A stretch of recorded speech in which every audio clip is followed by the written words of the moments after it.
स्वर्णों पर अत्याचार इस देश के अंदर संविधान में है, सबका अधिकार समान। स्वर्णों पर बंद करो अत्याचार।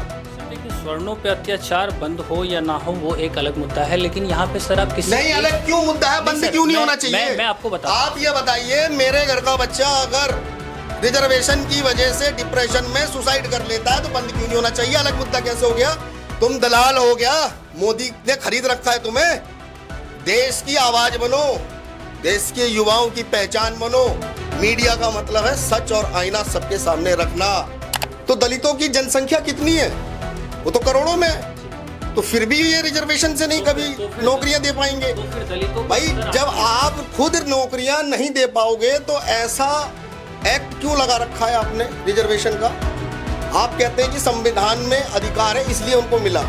ठीक है, संवैधानिक अधिकार है, लेकिन संविधान में अधिकार ये भी तो है कि जातिगत नहीं भेदभाव होना चाहिए। जय भीम वाले जो है उनको कैसे समझाएं? देखिए, एक ही बात है, जय भीम आप लगाओ, लेकिन ये तय कर लो कि सामने वाले को आप गाली देकर जय भीम लगा रहे हो, तो ये तय आप नहीं कर पाओगे कि फिर सामने वाला भी अपनी फ्रीडम ऑफ स्पीच रखता है, संविधान में अधिकार रखता है और वो आपको आपकी भाषा में जवाब भी दे सकता है। देखिए, हम देश के रक्षक हैं, हम देश का माहौल नहीं बिगाड़ते हैं, ये हमारे अधिकार की बात है।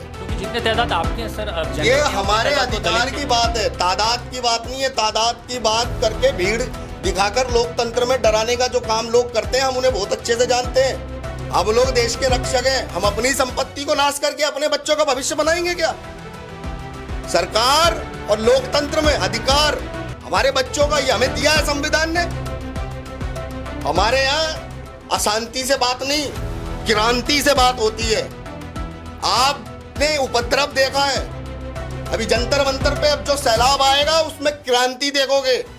देश के अंदर आगाज होगा, युवा पीढ़ी का बदलाव होगा, उस पुरानी सोच का जिस सोच की वजह से हमारे। नमस्कार, नेशन 99 देख रहे हैं आप और मैं आपके साथ अनुज मिश्रा। आज हमारे साथ एक स्पोक पर्सन मौजूद हैं, अमित राठौर जी, जो आज हमारे साथ रिजर्वेशन बिल को लेकर जो है डिस्कशन करेंगे। आखिर क्या है, कैसे है और क्यों है। उससे पहले मैं आपको बता दूं कि अभी कुछ ही समय पहले सीजेपी का एक पूरा जन सैलाब, छात्रों का एक पूरा जन सैलाब जो है जंतर मंतर दिल्ली पे धरना प्रदर्शन की थी, जिसके अंतराल आप सभी को पता होगा कि बहुत सी सारी क्षतियाँ हुई थी। लेकिन अभी रिजर्वेशन को लेके 3 से 4 दिन में टोटल 5 मिलियन उसने भी क्रॉस कर लिया है, 5.7 मिलियन। तो ये क्या कुछ दिखाएगी, उस पर आज हम बातचीत करेंगे। जी अमित सर, आपका बहुत बहुत धन्यवाद है हमारे चैनल पे। जय श्री राम। जी जय श्री राम। सर, मैं आपको सबसे पहले कहना चाहूँगा कि ये जो रिजर्वेशन वाला मुद्दा चल रहा है, इस पर आपकी क्या राय है? अपनी दो टूक राय सर। देखिए, रिजर्वेशन की स्पष्ट राय है हमारी। जी, रिजर्वेशन के नाम पे जो जातिवादी कार्ड खेला जा रहा है सरकारों के द्वारा अपने वोट बैंक को लुभाने के लिए, ये बंद कर देना चाहिए। क्योंकि सरकार की योजनाएं केवल सिलेक्ट इसलिए की जा रही हैं, सिलेक्टिव पर्सनों के लिए, कि उनको वोट में इजाफा हो जाए सरकार बनाने में। देश की सबसे बड़ी समस्या बेरोजगारी है, और बेरोजगारी आज से नहीं, ये राजनीतिक मुद्दा शुरू से रहा है। बेरोजगारी दूर नहीं हो रही, बेरोजगारी दूर होगी वैसे सपने दिखाए जा रहे हैं, और किसी को सरकार की योजनाओं को लाभ नहीं मिल रहा। मैं स्पष्ट करना चाहता हूँ एक बात, कि हम रिजर्वेशन के खिलाफ नहीं हैं। हम रिजर्वेशन के खिलाफ क्यों होंगे? हमें तो वैसे भी नहीं मिलता है रिजर्वेशन, क्योंकि हम तो जनरल कैटेगरी से आते हैं, हमें रिजर्वेशन तो मिलता ही नहीं। हम इसका विरोध क्यों करेंगे? हम विरोध नहीं कर रहे हैं। हम तो सरकार से ये अधिकार रखते हैं कि भाई, आप जो रिजर्वेशन दे रहे हैं वो जातिगत की जगह आर्थिक स्थिति पर क्यों नहीं दे रहे हैं? गरीब को आरक्षण क्यों नहीं दे रहे? आरक्षण का अधिकार भारतीय सेना में जो हमारे जवान शहीद हो जा रहे हैं उनके बच्चों को दीजिए ना आप। जी, अभी हमारी आपसे बात हो रही थी, उसके अंतराल आपने ये जिक्र किया था सर, तो इस पर मैं पर्सनली क्वेश्चन आपसे पूछना चाहूँगा कि जिस तरह से आपने कहा था कि जो हमारी भारतीय सेना है, जो हमारे कुछ लोग जो पुलिस में हैं, उनको आरक्षण मिलना चाहिए, तो उनको क्या, आपको क्या लगता है कि जिन्हें अभी आरक्षण मिल रहा है वो गलत है क्या आपके हिसाब से? जो लोग पुलिस में हैं से मतलब नहीं है, जो लोग हमारे देश के लिए बलिदान हो गए, जो शहीद हो गए हैं, उनके परिवार में जो उनके बच्चे हैं, उनको आरक्षण देना चाहिए। इस देश के दिव्यांगों को आरक्षण देना चाहिए सरकार को। इस देश के हर उस गरीब को, उसकी जाति को बगैर पूछे आरक्षण देना चाहिए, उसका अधिकार है। और सरकार की नैतिक जिम्मेदारी है अपने नागरिक को ऊपर उठाने की। लेकिन केवल जातिगत सिलेक्टिव आप आरक्षण दे रहे हैं, इसका फायदा किसको हो रहा है? किसको हो रहा है आप ही बताइए। ये सोचने का विषय है ना जी कि दलितों को तो हो नहीं रहा। आप एक बात बताइए, अगर सरकार ये कहती है कि हम 50 लाख नौकरी दे देंगे जी तो दलितों की जनसंख्या कितनी है? वो तो करोड़ों में है। जी तो फिर भी ये रिजर्वेशन से नहीं कभी नौकरियां दे पाएंगे। तो फिर दलितों को भाई सर जब आपकी- आप खुद नौकरियां नहीं दे पाओगे तो ऐसा एक्ट क्यों लगा रखा है आपने रिजर्वेशन का? जी आप कहते हैं कि संविधान में अधिकार है इसलिए उनको मिला। ठीक है, संवैधानिक अधिकार है, लेकिन संविधान में अधिकार यह भी तो है कि जातिगत नहीं भेदभाव होना चाहिए। लेकिन भेदभाव तो आप लोग करते हो ना सर। कौन करता है भेदभाव? क्या करते हो आप। क्या होता है भेदभाव ये आप बताओ।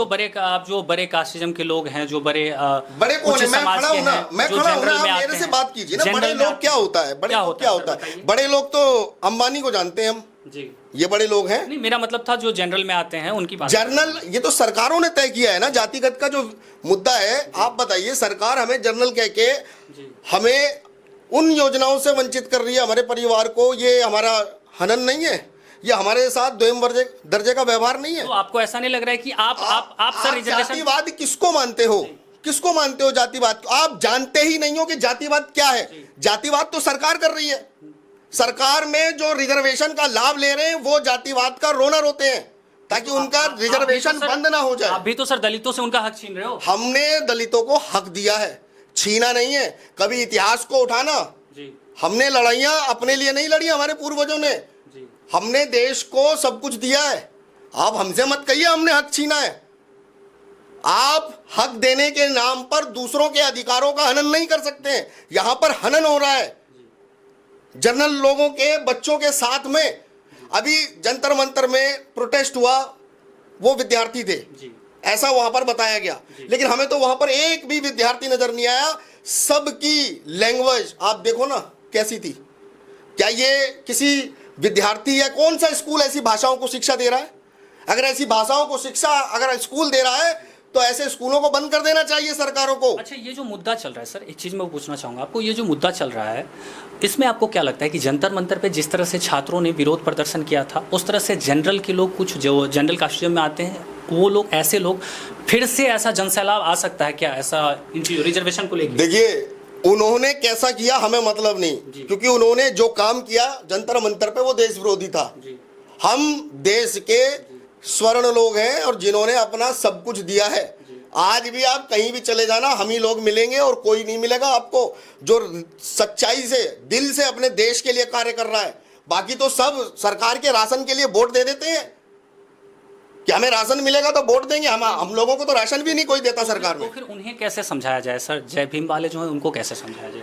देखिए, एक ही बात है, जी जय भीम आप लगाओ, जी लेकिन ये तय कर लो कि सामने वाले को आप गाली देकर जय भीम लगा रहे हो, जी तो ये तय आप नहीं कर पाओगे कि फिर सामने वाला भी अपनी फ्रीडम ऑफ स्पीच रखता है, संविधान में अधिकार रखता है और वो आपको आपकी भाषा में जवाब भी दे सकता है। जी। इसका मैं एक काउंटर करना चाहूँगा सर। आप चंद्रशेखर रावण को जानते हैं? चंद्रशेखर आजाद जी को? देखो, जो उपद्रवी लोग जी, जनता को धोखा देकर नेता बनने, उनका अभी एक स्टेटमेंट आया, इसीलिए मैं आपसे पूछना चाह रहा हूँ। उनका क्या स्टेटमेंट आया? चंद्रशेखर आजाद को आप जानते हैं? मैं बहुत अच्छे से जानता हूँ। उन्होंने ओपन यूट्यूब पे लाइव आके कहा है कि जो आरएसएस वाले कुछ लोग हैं, ये जो जनरल कास्ट वाले कुछ लोग हैं, ये कभी कहते हैं संविधान को जला, तो कभी कहते हैं ये कर देंगे, कभी वो कर देंगे। अगर हमें हमारा हक नहीं मिला तो जंतर मंतर पे जो जन सैलाब उतरा था उससे बड़ा जन सैलाब उतरेगा। उनका स्टेटमेंट है, चाहो तो मैं अभी आपको वीडियो दिखा सकता हूँ सर। देखिए, इनके स्टेटमेंट को हम लोग गंभीर नहीं लेते। देश में हम भी रहते हैं और हमारा भी देश के अंदर एक योगदान है, माननीय है हमारा है, माननीय है तो मान जाए ना। फिर अपने समाज के लिए कुछ करके जंतर मंतर पर लाठियां क्यों नहीं खा के दिखाई? तब तो वहाँ अम्बेडकर साहब की मूर्ति के नीचे बैठ गए जाके, रात भर बारिश की परेशानी को बताई।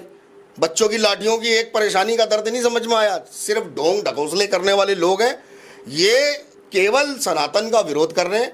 मैं आपको फिर पुनः एक मुद्दे पे लाना चाह रहा हूँ। देश में मुद्दा है रिजर्वेशन। रिजर्वेशन किसको देना है? जिसको देना है वो 10 साल देना है, ऐसा वहां पर कहा गया, और उसके बाद अब देना ही देना है। तो ये भाई, देश में हमारे भी बच्चे हैं, एक ही शिक्षा वो ले रहे हैं, एक ही शिक्षा वो ले रहे हैं और साथ में ले रहे हैं, और उसके बाद अगर रिजर्वेशन के नाम पर उनके साथ हीन भावना होगी, ये हीन भावना है, सरकार की हीन भावना। इसको कहते हैं सरकार के द्वारा स्वर्णों की, सरकार के द्वारा मॉब लिंचिंग करना, सरकारी कानून बना बना कर ये कानूनी मॉब लिंचिंग की जा रही है बच्चों के साथ, स्वर्णों के साथ, उनके भविष्य के साथ। जो योग्य है उसको अवसर क्यों नहीं दे रहे हैं? अगर तुम में क्षमता है तो स्वर्णों को पछाड़ कर आओ ना आगे। आपको समझना होगा, रिजर्वेशन एक बार परिवार को उठाने के लिए होता है, पीढ़ी दर पीढ़ी उसके बच्चे पैदा हो रहे हैं, 18 साल के हो रहे हैं, 18 साल के बाद वो शोषित वंचित हो जा रहे हैं। इस देश में आरक्षण की वजह से अगर किसी को डीएम का पदभार मिला है तो उसके बच्चे 18 वर्ष की उम्र के बाद शोषित वंचित कैसे हो सकते हैं? अगर रिजर्वेशन देना उनका अधिकार है तो फिर उसका जो पुत्र पैदा हुआ वो पुनः दोबारा शोषित वंचित कैसे हुआ? क्यों नहीं उसने आरक्षण छोड़ के अपने दूसरे दलित भाई के गरीब में वो आरक्षण पहुंचाया? आपने भी लिया, अपने पुत्र के लिए भी लिया। और गरीबों की बात करते हो, बताओ कितने गरीब हैं? दलितों की बात कर रहे हो? किसको आरक्षण मिल रहा है? सिर्फ इनको मिल रहा है, ये मलाई खा रहे हैं और कुछ नहीं। पीढ़ी दर पीढ़ी इस देश के स्वर्णों का अधिकार छीनने की सरकार द्वारा जो षड्यंत्र किया जा रहा है, छल कपट किया जा रहा है, ये देश पूरा देख रहा है। और मोदी जी को स्पष्ट रूप से कहना, स्वर्णों के लिए सोच लो, अन्यथा आगे परिवर्तन आना है और फिर इस देश के अंदर वो क्रांतिकारी युवा नेता बनाए जाएंगे जो देश में परिवर्तन लेके आएंगे। अच्छा राठौर साहब, एक चीज़ बताइए मुझे, आपको क्या लगता है जो आरएचए ने जिस तरह से अपनी पार्टी बना ली है, 5 मिलियन प्लस फॉलोअर हो गए हैं उसके 3 से 4 दिन में, तो आपको क्या लगता है कि जिस तरह से जन सैलाब छात्रों का जंतर मंतर पे उतरा था वो फिर से एक बार देखने को मिलेगा? सरकार को स्टैंड लेगी इस चीज़ को लेकर, आरएचए को लेकर? देखिए, ये मुद्दा लार्ज पब्लिक इंटरेस्ट का मुद्दा है, रिजर्वेशन, जिससे लागू करने से लाभार्थी कम, उसके नुकसान, और उसके नुकसान से हमारे बच्चों ने, कितनों ने सुसाइड कर ली है, उसके आंकड़े बहुत है, सरकार नहीं गिना पाएगी। सरकारें राजनीति हमारे बच्चों की लाशों पे करना बंद कर दे।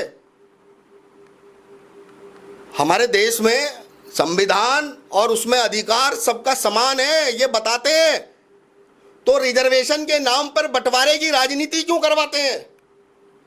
ये देश का युवा पूछ रहा है, तुम्हारी वाली पीढ़ी नहीं है, ये तो जेनजी पीढ़ी है ना, ये कहते हैं जेनजी है, तो ये जेनजी भी आ गए। रिजर्वेशन समाप्त करो।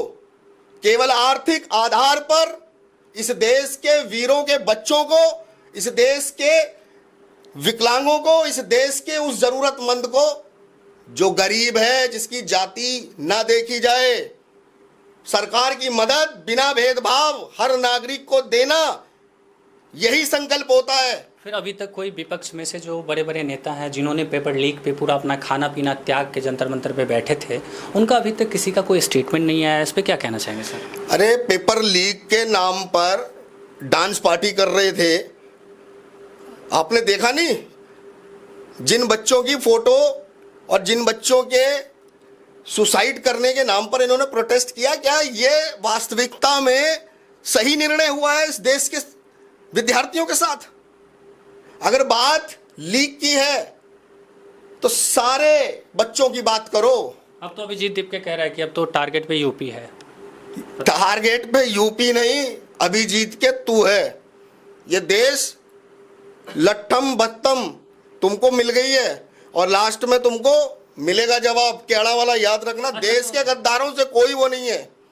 अच्छा, एक चीज़ बताइए सर, मैं आपको जिस तरह से बता, जिस तरह से इन्होंने 4 से 5 दिनों में 5.7 मिलियन का फॉलोअर्स का आंकड़ा पार कर लिया है, तो आपको क्या लगता है कि उस तरह से अगर सरकार ने कोई एक्शन नहीं लिया, अपने माननीय प्रधानमंत्री नरेंद्र मोदी जी जो हैं, अगर उन्होंने कोई आवाज़ नहीं उठाया इसको लेके, तो फिर से कोई आक्रोश फैल सकता है देश में?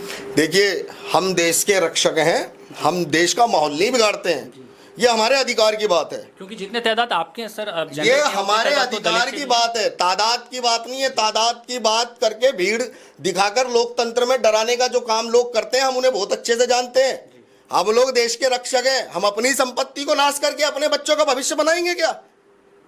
सरकार और लोकतंत्र में अधिकार हमारे बच्चों का, ये हमें दिया है संविधान ने। हमारे यहाँ अशांति से बात नहीं, क्रांति से बात होती है।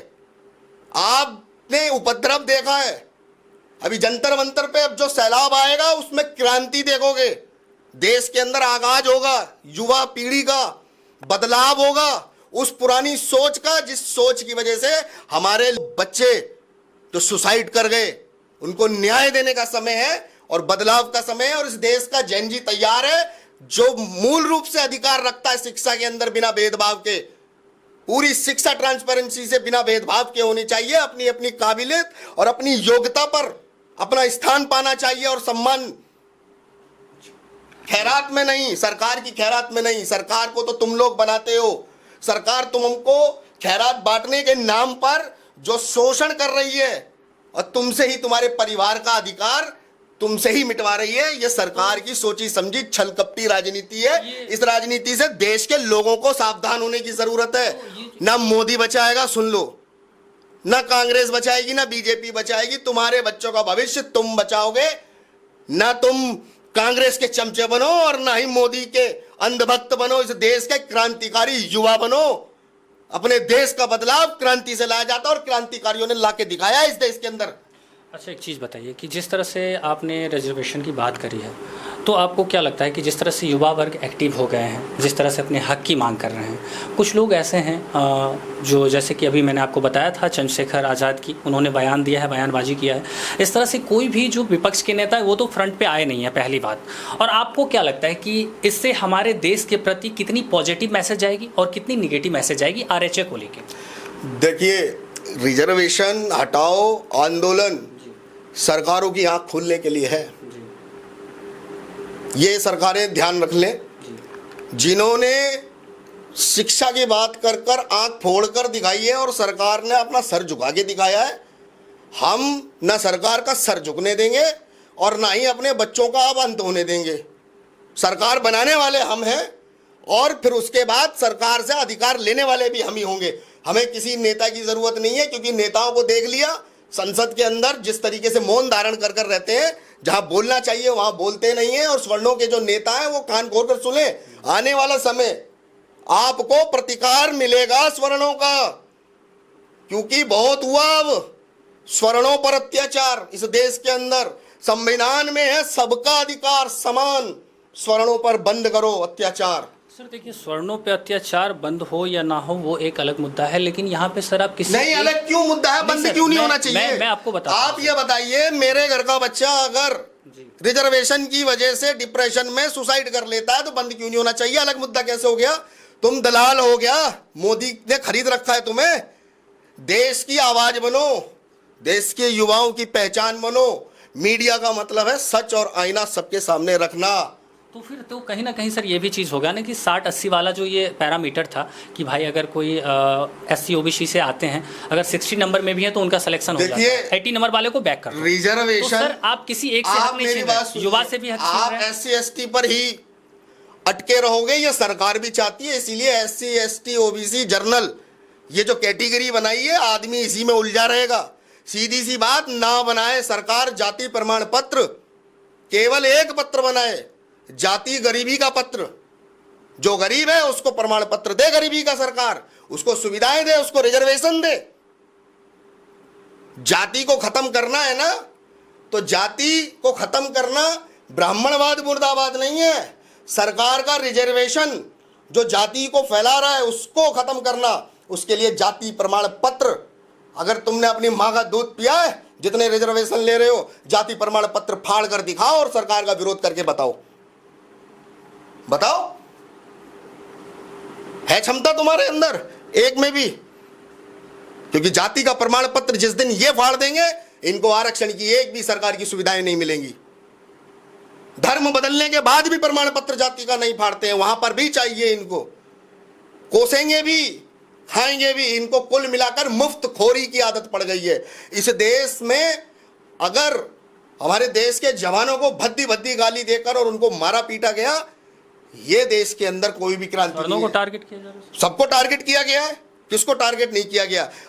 अब स्वर्ण करेंगे आंदोलन, समय आएगा, आप बताना हम किसको टारगेट करेंगे। हम केवल अपने मुद्दे पर और सरकार का ध्यान खींचने का काम करेंगे। ये लोग मुद्दे को भटकाते हैं, माहौल को खराब करते हैं। ये तो अच्छा हुआ कि सरकार ने ये बंद करा दिया इनका तमाशा। नहीं तो इसके अंदर तो सारे देश विरोधी गतिविधि करने वाले घुस गए थे, खालिस्तानी तक घुस गए थे इसके अंदर। तो माहौल देश का, दिल्ली का बिगाड़ने की पूरी तैयारी थी। इस देश में आंदोलन अधिकार है, लेकिन आंदोलन के नाम पर जो उपद्रव कर रहे हैं वो उपद्रवी क्या छात्र हैं, ये तय कौन करेगा? वो दीप के करेगा? वो तो भाग गया, वो तो बच्चों का भविष्य खराब करके चला गया। हजारों बच्चे डिटेन कर लिए, हजारों बच्चों पे मुकदमे हो गए। किसने भविष्य खराब करा? इन चंद कुछ चाटुकार, कुछ स्वार्थी लोगों ने भविष्य खराब करा। इस देश के लोगों को बरगला दिया और बहला दिया, फुसला दिया। अच्छा, एक आखिरी सवाल है हमारा सर।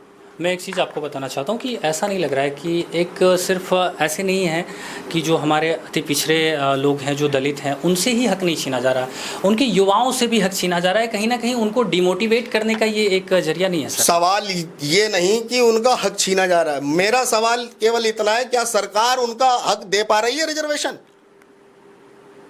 दे पा रही है? दलितों को खुद मालूम है।